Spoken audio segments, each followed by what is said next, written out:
gentle marketers. Welcome to episode number 41 of the Gentle Business Revolution podcast, the show where we talk about marketing your business by disrupting the current marketing paradigm and changing it to a gentler approach, one that's based on empathy and kindness.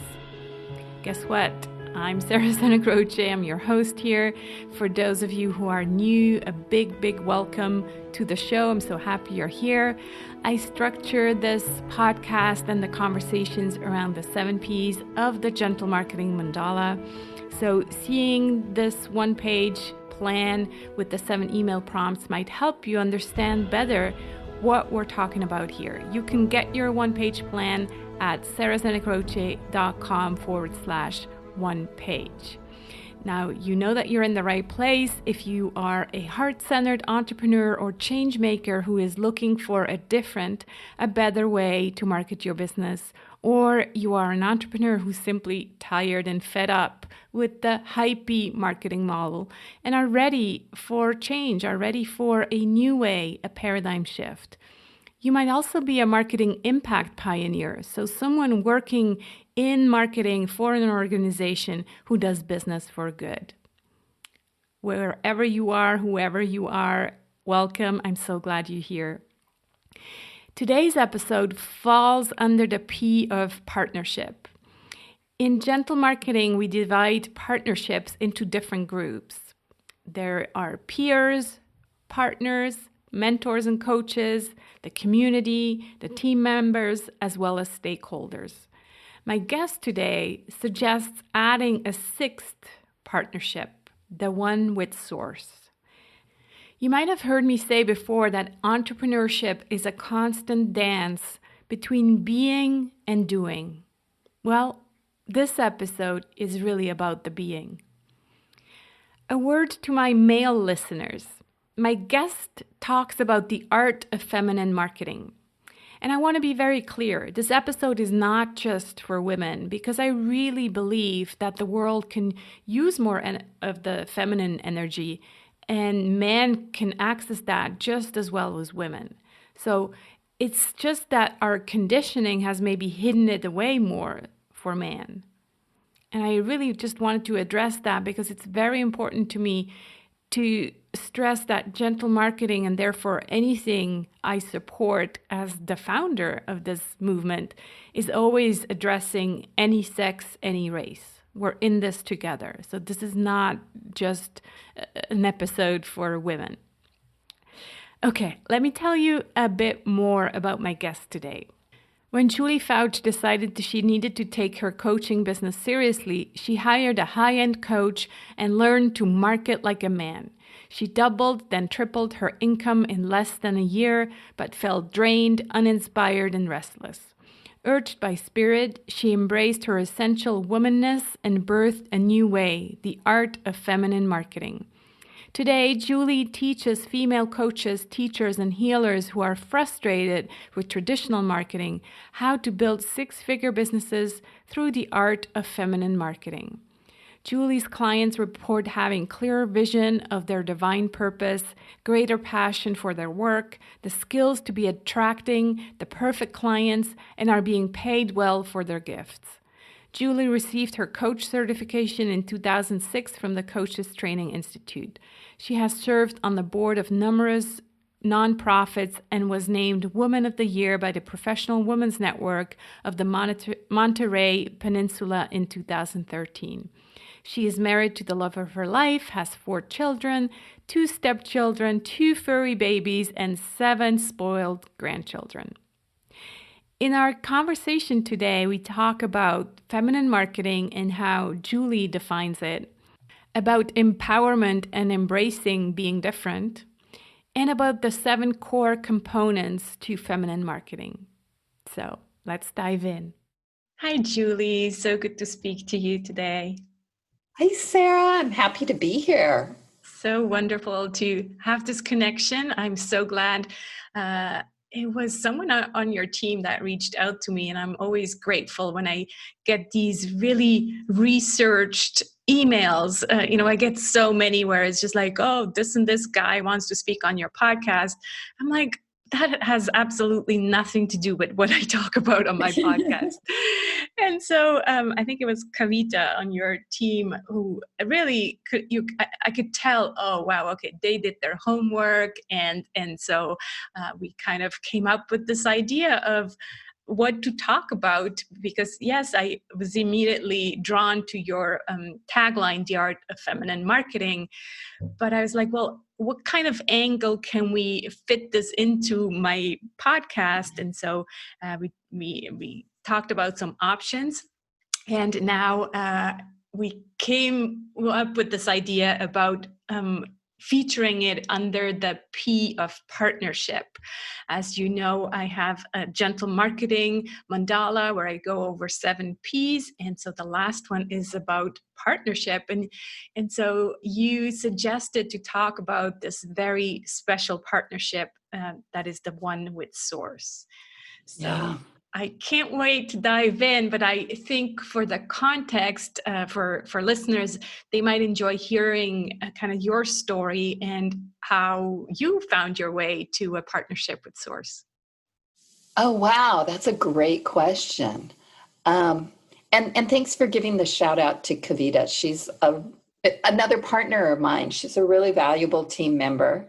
And I think that when you're talking about partnerships, finding the right team members is important. So that's exactly one of the partners, right? Mm-hmm. Yeah, one of the partners. And I actually chose her because of her human design. So if anybody out there knows human design, I'm a projector. And so me finding my own podcast interviews just was not going to work. Right. But I found somebody. She's a manifesting generator. For those of you who don't know, that means she can inform and then she can take action. So she's perfect. And that is not my background. So that's about how much I know of human design, enough to get me by.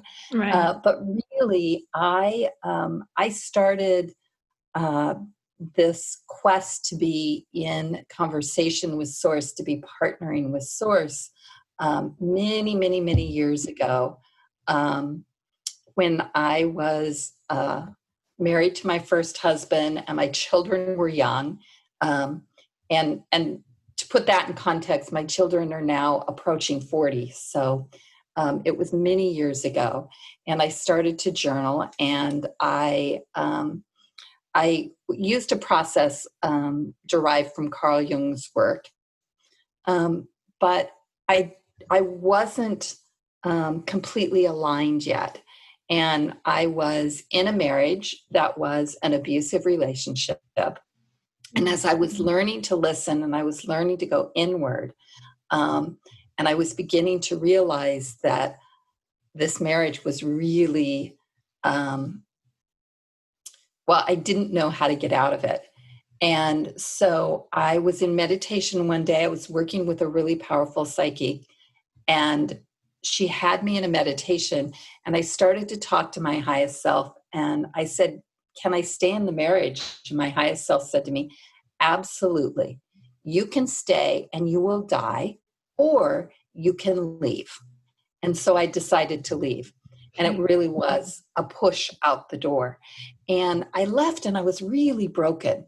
You know, I had all of the psychological stuff of having a 20-year abusive relationship. And I started to work on myself, and I took a bunch of personal development courses, and I discovered the world of coaching. And I was like, this is what I want to do with my life. I want to empower other women. I don't want another woman to ever have to stay in a relationship because she believed she couldn't afford to leave. Because I was pretty sure if I left that relationship, I would lose my kids, that I couldn't make enough money to support my 4 kids. Right. But what I learned afterwards was that was not true, and that I actually could make money, and I actually could figure things out, like how do you get the oil changed on a car? Those essential small things. Those little things I'd never had to do. Right. And how to be independent, and how to be strong, and how to navigate the world as a single parent. So when I discovered the world of coaching, I found this pathway, this career that I could actually um, empower other women. And I discovered that I really liked working with business women. And I went down this very masculine, very formulaic, here's how you build a business. And I was teaching that, here's how you build a business. And in the background, I'd like get through my work for the day so that I could go journal. Or I'd, put off journaling because I was really busy.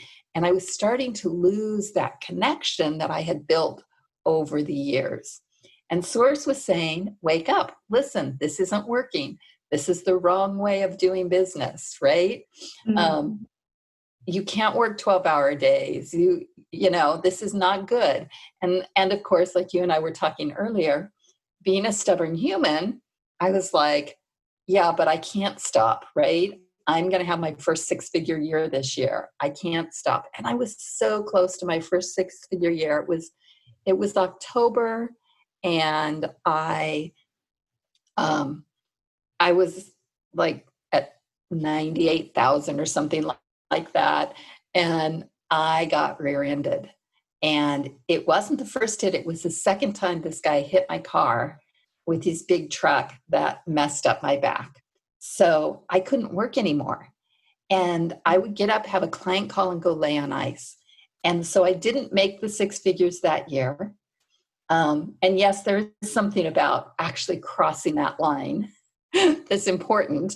So I got close. I didn't make it. But what happened is I now had a lot of hours that I couldn't work. And in that space, the whisper started to come again. And the Art of Feminine Marketing said, will you birth me into the world? Will you bring me back into your coaching? Will you bring me into your work? And it was really scary because I thought that I would ruin my business. And I remember the first time I sent an email saying, hey, I read tarot cards as part of my coaching. And that sometimes, my clients don't even know it. And I'm pulling out a card so I know what question to ask them. And I thought I had just ruined my business. I thought everybody was going to leave. I'd never get another client because I coached business women.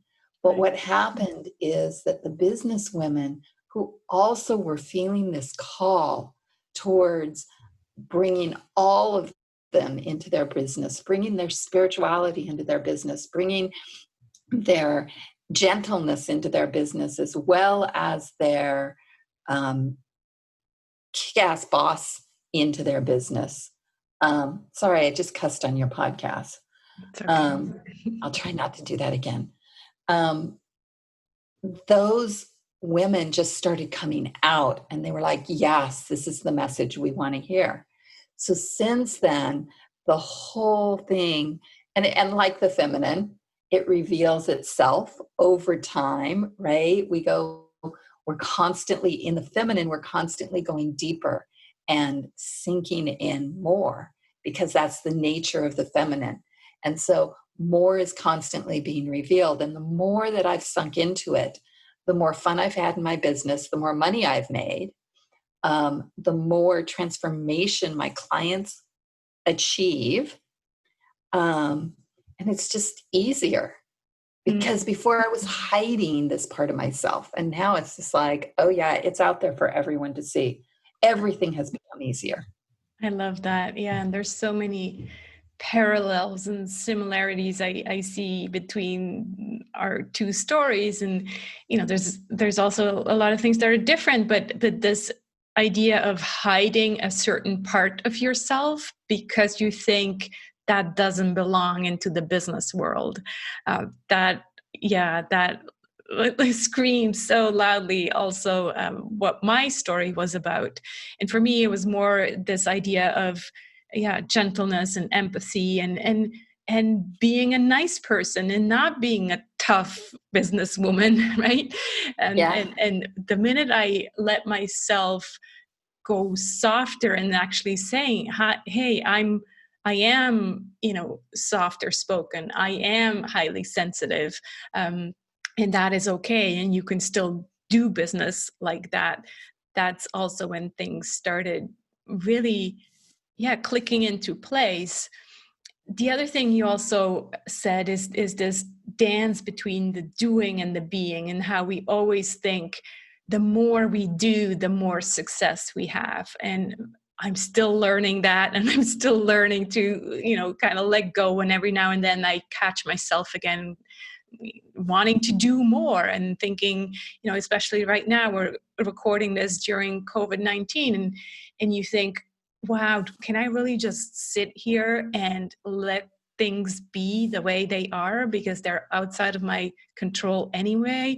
Or do I have to do more in order to, kind of get some business going? And what can I do? And so this constant dance between the doing and the being is so important for us entrepreneurs, right? Yes. And maybe I can give you a little insight into that, because really, if you look at the being, it's the feminine, and the doing as your masculine. Yeah. And when your masculine overrides the feminine, when you're in the do, then the masculine becomes lower energy. And lower energy masculine is a bully. Yeah. And that's when, and you can feel it when you start to bully yourself. Oh, I should be doing more. I'm not doing enough, right? And it's that weighty energy. And then the feminine then becomes manipulative. The feminine does things like, oh, I need to nap. I can't do, right? Like it's this weird, funky thing you get into. But when the feminine leads, so your feminine is designed to lead. So when you're in taking time to be in dream space, when you're taking time to touch Mama Earth, when you're in your meditation space, in your ritual space, and you're really allowing the feminine to come up and be creative, then she knows, your divine feminine knows when it's time to take action. And the divine masculine is right there going, yes, give me the word. What do you want? This week I'm going to, I haven't done it yet. Tomorrow we are announcing that a program that I did last year, I'm redoing this year and doing it much earlier on my calendar than I thought, because COVID has broken the world open. Things are changed. And my feminine was like, it's time to teach that program. Right. And my masculine's like, oh, yes, we get to go into action now. We're going to put together some emails, right? But the feminine is leading that. That didn't come from my head. That came because I was taking the time, because I was slowing down, because I was saying, okay, things have changed. And what was on my calendar it's a guide, but it doesn't control me. This is why I do my calendar with sticky notes. And now the masculine is like, what do we need to put in place to do this? Right now, the masculine can come take action. But I didn't do it a month ago when we first went into our shelter in place. I didn't do it when the whole thing broke open. I didn't do it, I did it at the point where my feminine said, now is the time. And it feels pleasurable now to say, hey, we're up for this money program. We're going to teach you to be in conversation and partnership with money, versus where everyone is right now, or at least everyone here is in this fear about money and what will be. And, am I going to make my bills? Yeah. Because nobody knows what's going to happen in the world. And so that's an example of how, when you're in the right relationship with the divine, and I'm not saying I'm always in the right relationship, right? I'm a human being. And sometimes, but I have people on my team that go, hey, maybe you should go talk to Source, or maybe you should check in with your divine feminine, right? But when you actually are doing the practices, then the actions are inspired during the right time. Other thing is they're more effective, right? If you're pushing to go uphill, then you're going to be less effective in your actions than if they're coming from your connection with Source. Yeah. Yeah, it's so true. And it's so interesting that you mentioned your program, because I had plans to do the program right now, and my feminine or my intuition or whatever you want to call it tells me no, I don't feel the energy there for the doing right now. So I'm putting it off, and I'm waiting until I do get this call that says yes, now is the time. It's so interesting that you also say that feminine marketing is intuitive, right? And creative. So, Yeah. so is that really, like, my husband has always joked, oh, it's just your feminine intuition. So is that a thing, or how did that start? This kind of, people saying that females are more intuitive. Is that a proven fact, or how do you look at that? I, you know, that's a really interesting question. I think that we are allowed to be more intuitive. I think that men have the same connections, but their energy runs differently and they haven't been allowed. Now, think about this: since the days of Socrates, we have been taught that everything from the head up, right? We have to think it through. We have to do pros and cons lists. We have to figure it out. Even our language, like I have to figure out when to do the program, to Right. figure out what's in. That's not, figuring out is not your head's domain. And No. we ignore the fact that we've got this whole body, this whole spirit. Your head is designed for data collection and storage. That's it. Your body is designed to help you make decisions. And your soul, your connection to your soul, is the place where the figure it out comes in. But it's really the place where we gather information, new ideas. We can't, our head only has what our head has. But if you connect with source, God, the universe, whatever you want to call it, that's where all new information is. Your highest self, that piece of you that connects with source, has no time. She sees the past, present, and future. And so she can say, here's a solution that works, put it in place now, because she can see that it worked in the future, right? Mm-hmm. So as far as, is that natural? It's natural for all humans. And then we are taught to turn it off, right? We get into school and nobody says, be intuitive about math. They say 2 + 2 always equals 4. Learn to line up, walk a straight line like everybody else. Right. The school system is designed to make us cogs in the Industrial Revolution. And so we're taught to forget that we have a connection to source and that we have a connection to the unseen that can guide us. And then for men, that's particularly strong because then they have to act like a man. Right. And so I think for women, it's a little easier to lean into it and to come back to it. And then it's just practice of learning to listen. I've been listening for almost 40 years now because that's how long I've been journaling. And my connection and my ability to walk both the spirit and the physical world at the same time has gotten really strong because I've been practicing it for a long, long time. Right.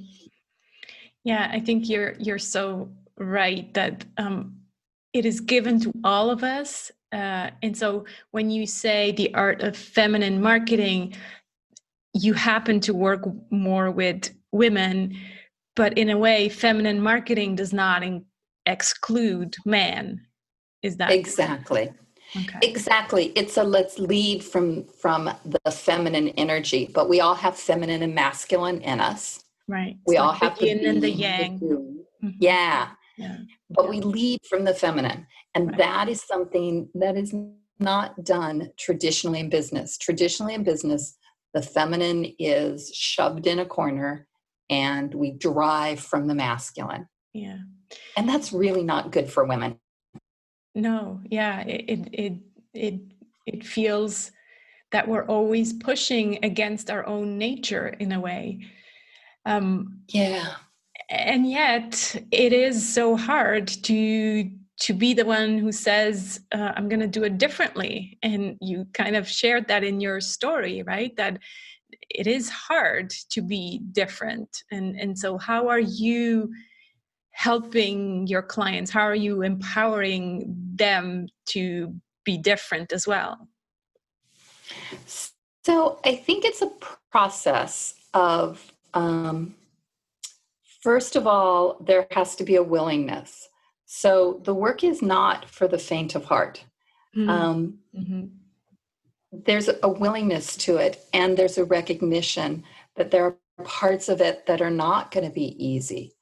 That, it's really easy to say, hey, here's a formula. I'm just going to follow this formula and I'm going to follow this pathway. But my clients are women who they really want more. Their soul is calling them. And when your soul is calling you and when you want to be your own person, then that fear of, not knowing how, the fear of, oh, everybody's going to think I'm crazy, um, that becomes less important than living your soul's purpose. So the first thing that I do with my clients is I really take them and I connect them to that. Then we look for those parts of ourselves. So throughout your life, you've had wounding experiences.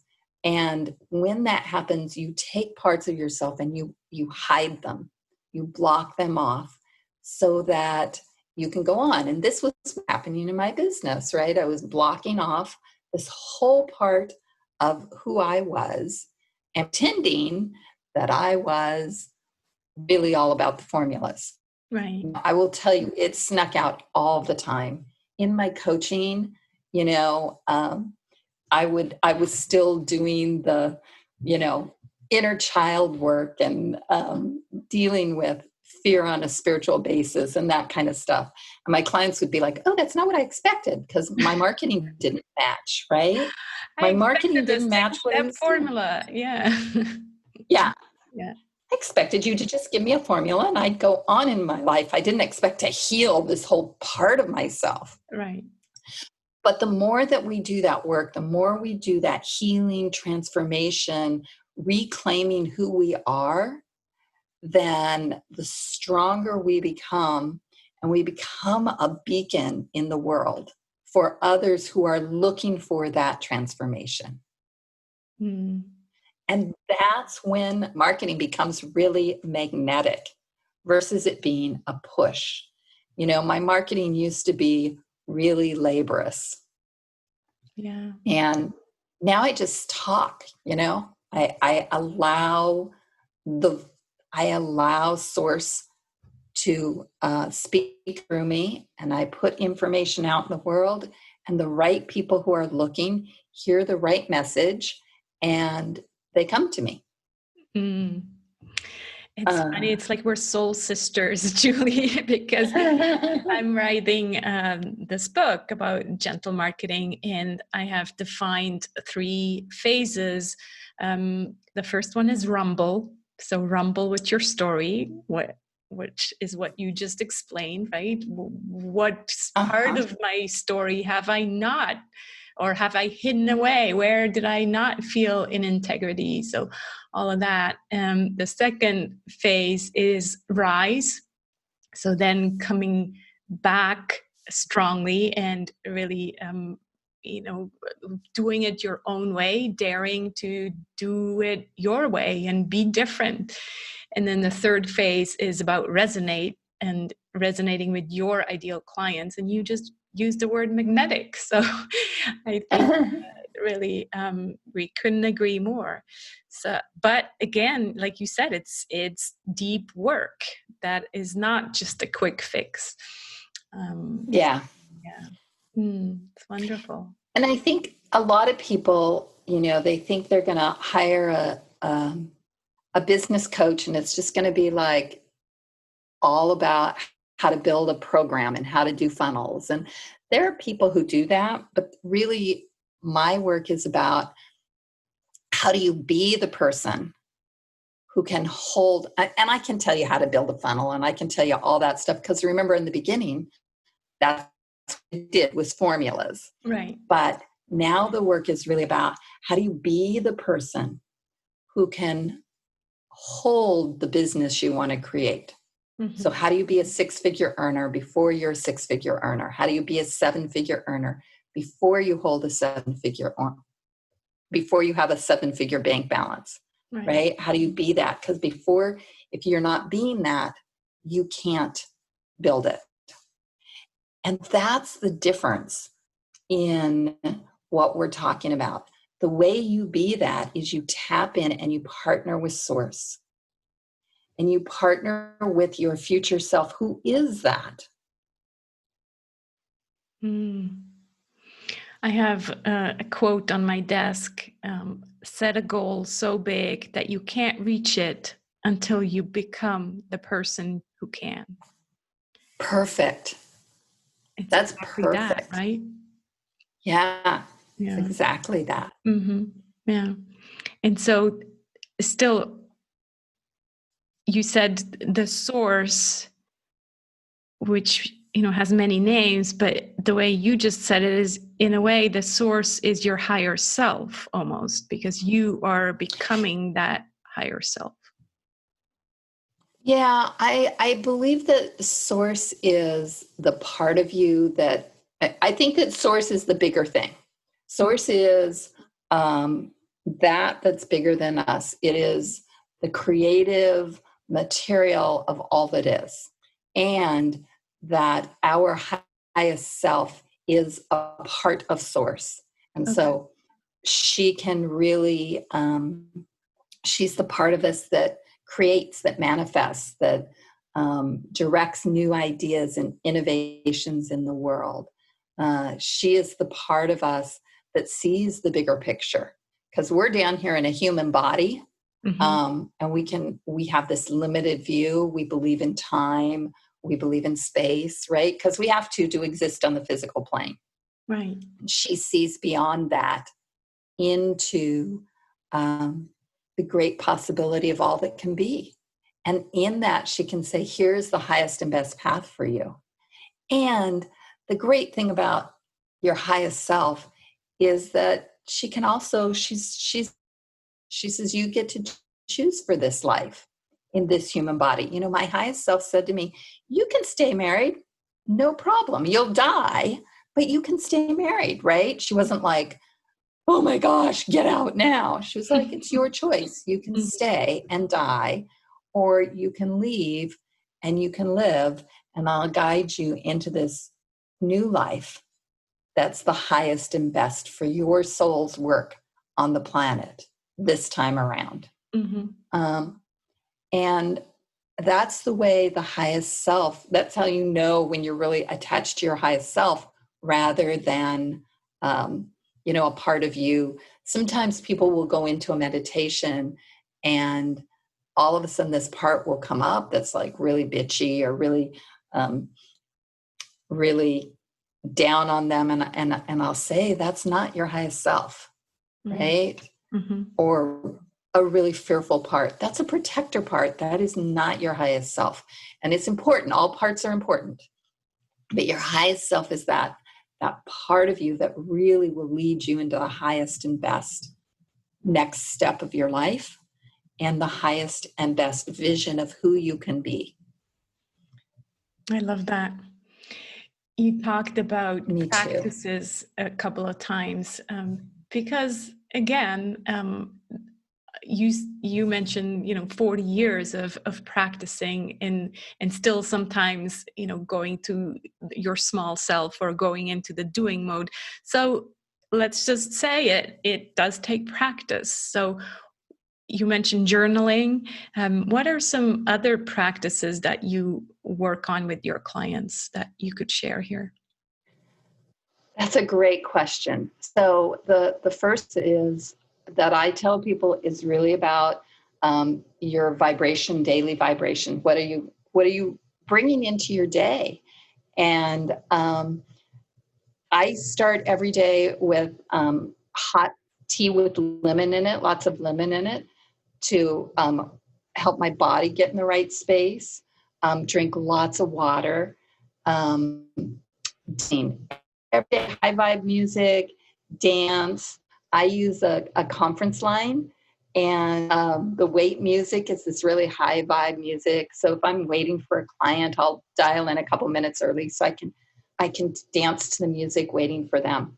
So those are like really basic. I drop in and out of meditation throughout the day, again, because I'm practiced at it.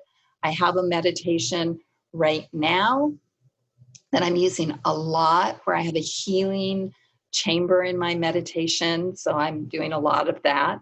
I'm also doing a big, there's a whole bunch of women in the world who are doing work right now to help mitigate the fear that's happening in the world. And I have my own way of doing that. So I'm doing that meditation. So that.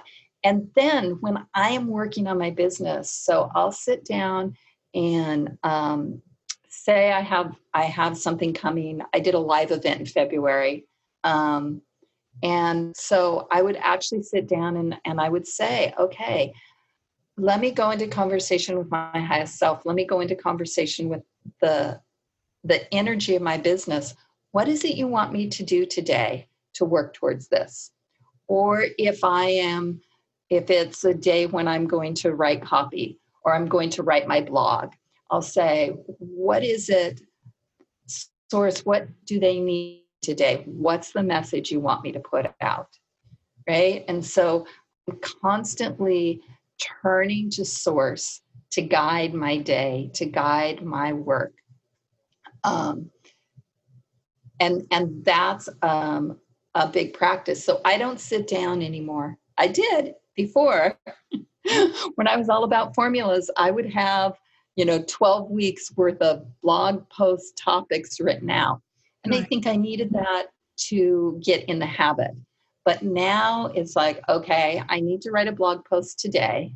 So I will sit down and I will say, Source, what is it that might need to hear from me today?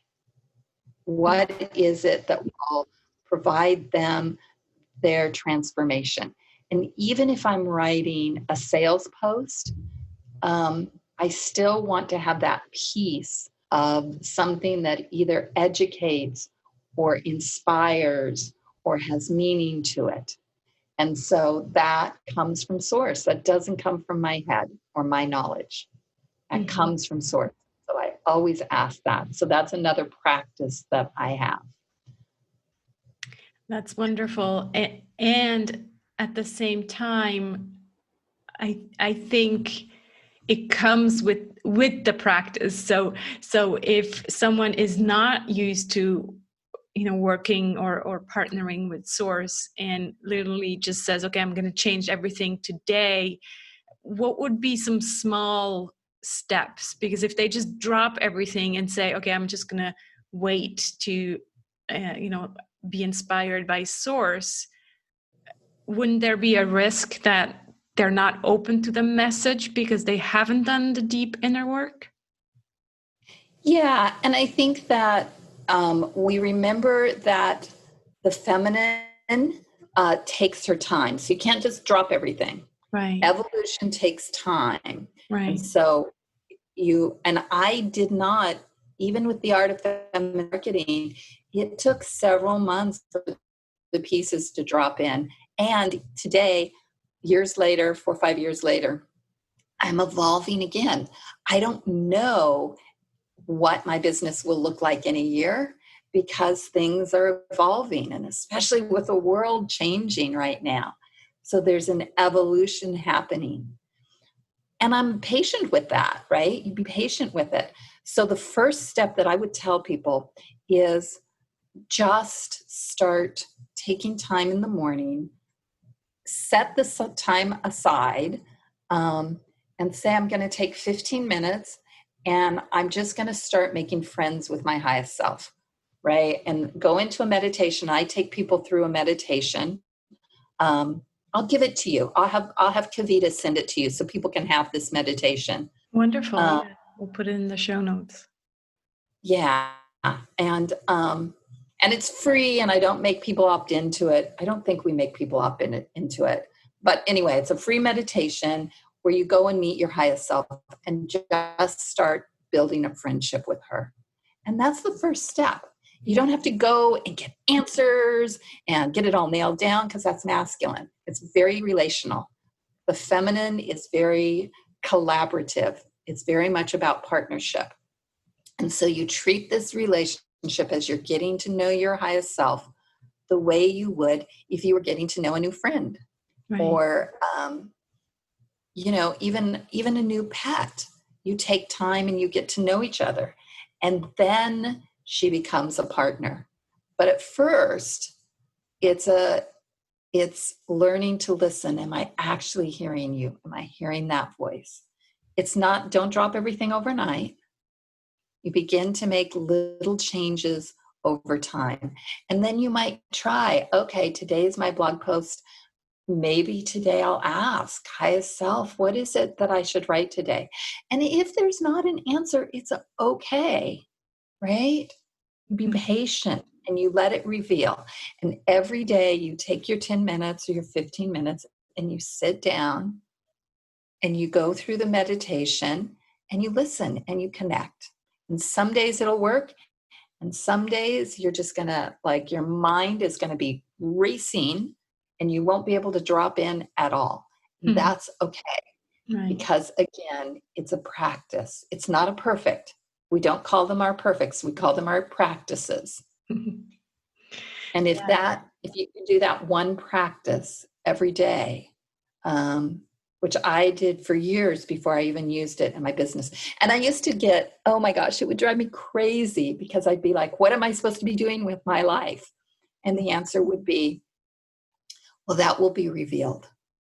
Mm. But what is my purpose here? Find that out, right? Because I wasn't ready. Right. I wasn't ready to do the work. I had other things I had to do before I could do this work.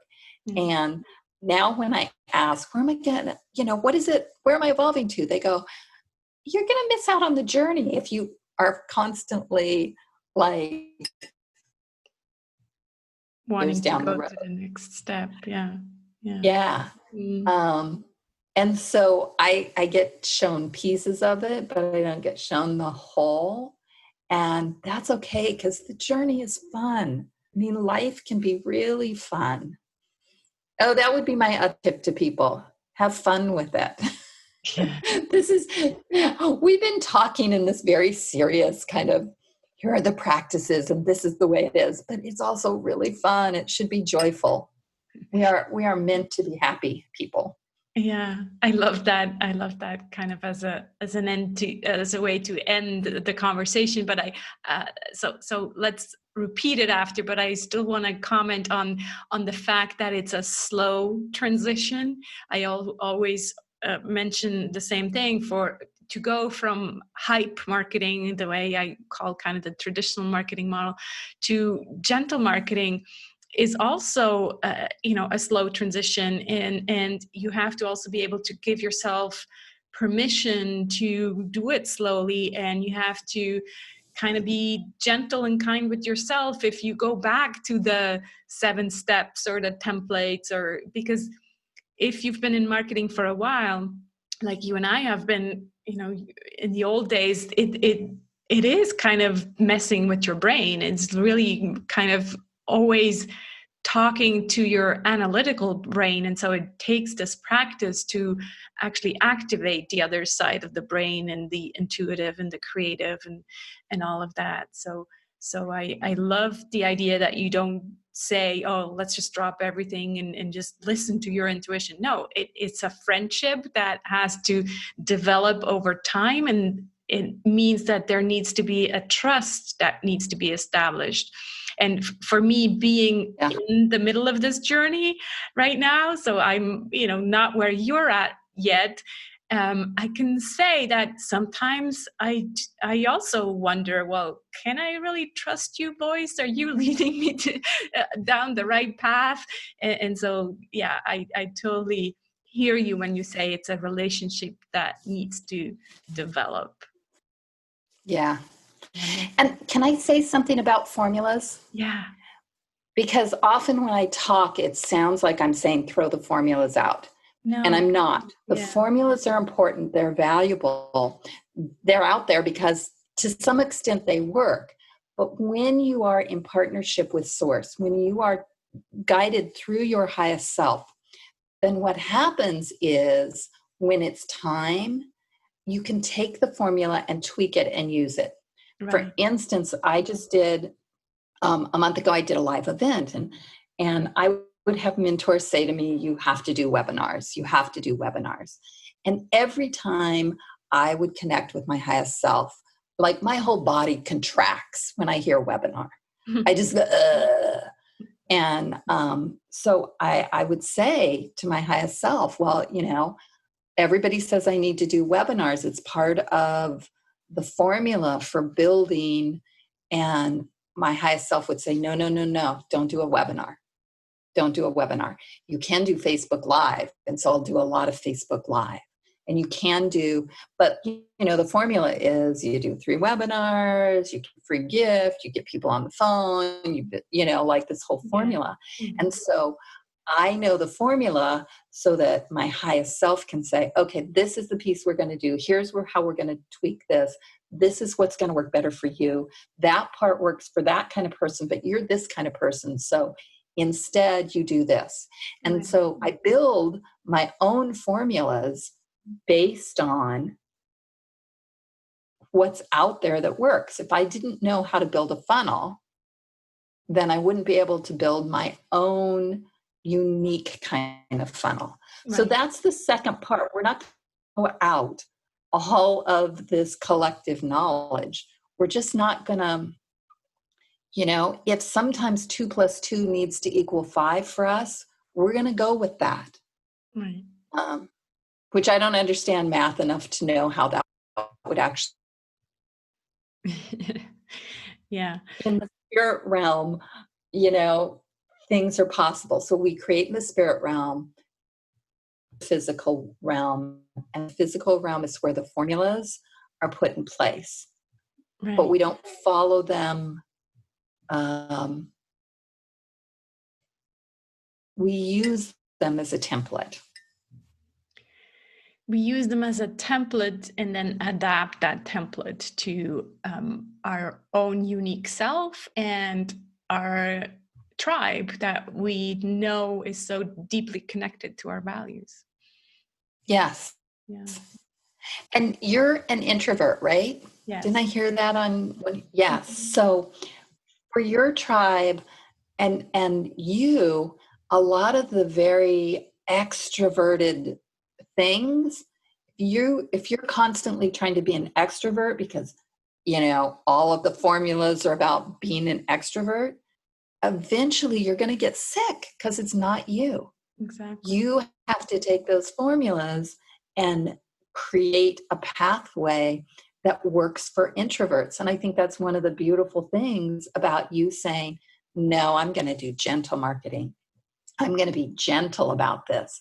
Is it gives permission for other people who are introverts to go, oh, thank goodness. Yeah. I thought I had to change myself. I'm exhausting myself trying to be an extrovert in business. Right. And just because you were able to embrace who you are, you become a lighthouse for other introverts. Yeah. They can be who they are. And that ultimately is what you're called to do. That's why you're here. Thank you for saying that, Julie. Yeah.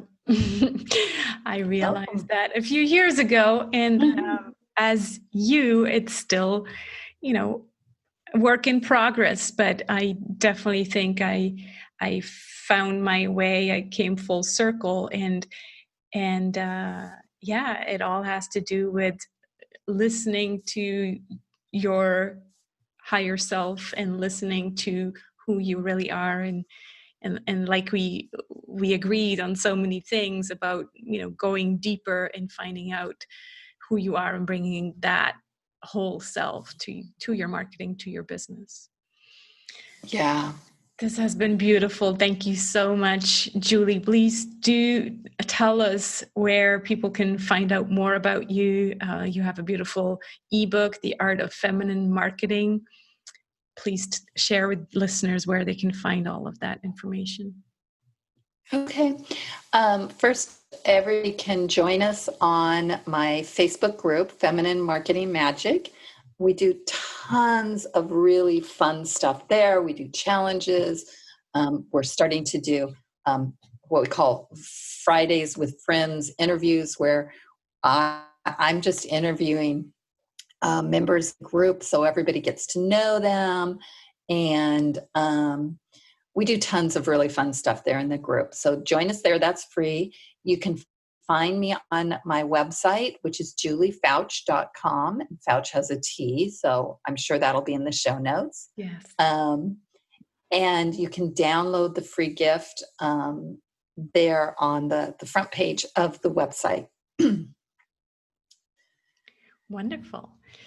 And we have an Instagram that's beautiful and fabulous, but I don't know. I actually don't know what the Instagram handle is.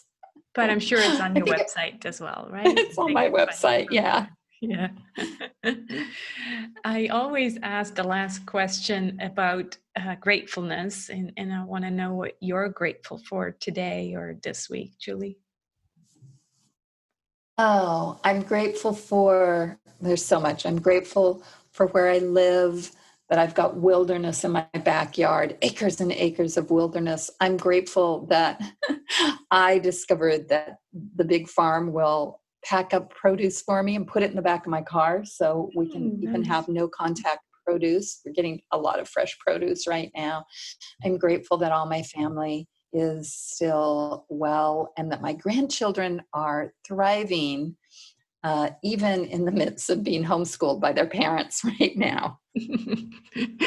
Ask the parents how they're doing. I think the kids are just fine. Yeah. Wonderful. Thank you. Oh, I missed that. Go ahead. Sorry. Yeah, I was just saying that the kids I think, are all doing fine. It's more the parents that are a bit challenged with the homeschooling and working from home and everything. Yes. Yeah, exactly. Thank you so much, Julie. This has been an absolute pleasure. Thanks for taking the time. Oh, thank you for having me.